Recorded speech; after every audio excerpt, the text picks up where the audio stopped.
Hello, hello. Allez, donc aujourd'hui c'est la dernière émotion. Donc aujourd'hui on parle de chagrin, de tristesse, et donc qui sont en lien avec l'énergie de l'automne. On n'a pas encore parlé de l'automne.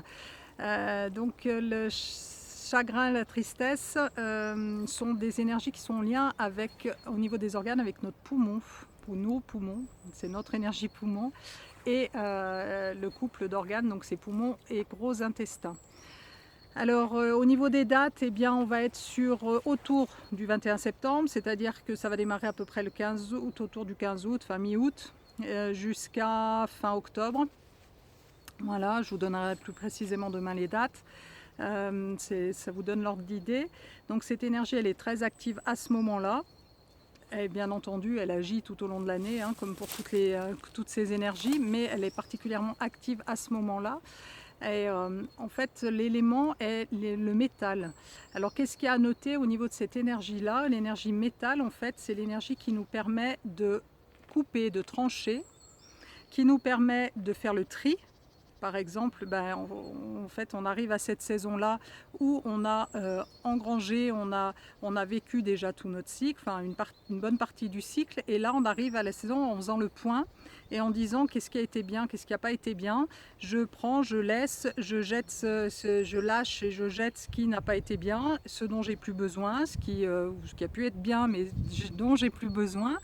Je lâche tout ça pour alléger et pouvoir glisser vers l'hiver. Donc c'est cette saison-là qui va permettre ça. C'est la saison du cadre, de la structure, de la justice. En excès, eh bien, ça va donner un excès de cadre, un excès de discrimination. Voilà, donc toutes les idées très arrêtées, très arbitraires, comment on appelle ça, les préjugés. Voilà, tout ça va signer une énergie métal. Alors c'est une énergie qui est très très active dans nos civilisations, hein, cette énergie métal. C'est lié à l'ouest, à l'occident, donc on est en plein dedans. Et chez nous c'est plutôt actif, donc voilà, c'est une énergie à laquelle généralement on n'échappe pas sur le trajet du développement personnel. Ben, voilà, il y a un petit peu de boulot à faire de ce côté-là. Donc à assouplir notre poumon, c'est-à-dire justement de pouvoir prendre conscience de qu'est-ce qu'on a comme préjugés, qu'est-ce qu'on a comme idée arrêtée, qu'est-ce qu'on a comme qu'est-ce qu'on met parfois comme cadre ou contrôle. Tout ce qui est notion de contrôle aussi va être en lien avec cette énergie-là. Donc en fait tout le temps c'est pareil, hein. Si vous êtes dans une situation, vous avez des événements qui vous attristent, vous vous sentez en chagrin, enfin dans le chagrin, dans la tristesse, bien forcément ça va venir taper sur votre énergie poumon et ça va alimenter ce type d'idées parfois un peu acariâtres, un peu pas joyeuses forcément, et pas dilatantes. Ça restreint, cette énergie-là en excès elle va restreindre. Qu'est-ce que j'allais vous dire d'autre? Par contre, il est important d'avoir vraiment clarifié cette énergie parce que c'est cette énergie qui va nous permettre de définir notre territoire. Par exemple, quand on ne sait pas dire non, c'est justement une énergie poumon qui est dans les baskets un petit peu. Donc voilà, tout ce qui va être positionnement, tout ce qui va être le fait de pouvoir dire là c'est mon périmètre, non, c'est mon espace, c'est mon moment à moi, etc. Ça va être votre énergie métal, votre poumon qui va permettre ce positionnement-là. Donc c'est vraiment une énergie qui demande à être travaillée particulièrement dans nos civilisations occidentales, hein, parce qu'elles sont en lien avec l'Ouest, donc l'Occident. Et du coup, voilà, ça demande ce travail-là parce que on est généralement, il y a peu de gens qui ont cette énergie qui est directement bien top chez nous, et on va trouver soit des excès de personnes qui ont des idées très arrêtées, des préjugés, etc. Soit au contraire des gens qui ne savent pas dire non, qui ne savent pas limiter leur espace, qui savent pas, voilà, qui se font envahir tout le temps, etc.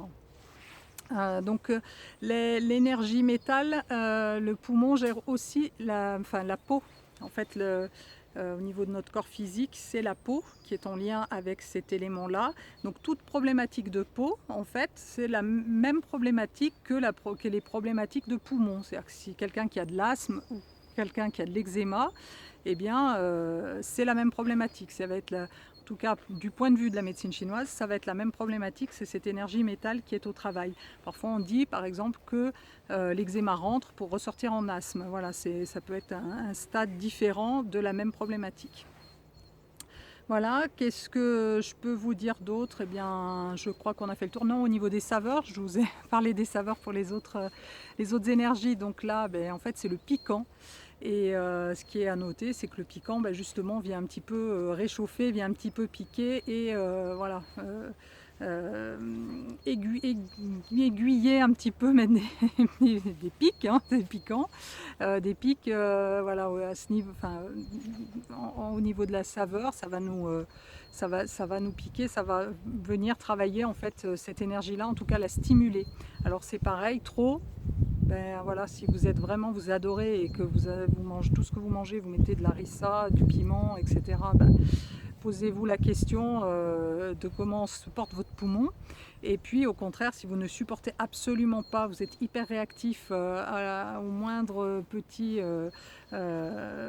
paprika par exemple, qui est un piquant quand même doux, et bien aussi ça peut être un rejet de cette énergie-là parce que peut-être c'est déjà en tension chez vous et du coup vous ne supportez pas elle est déjà bien nourrie cette énergie-là chez vous, donc vous ne supportez pas le piquant parce que ça vient remettre encore une couche. Voilà, et bien écoutez, je vous dis à demain et je vous souhaite une bonne fin de journée. Au revoir.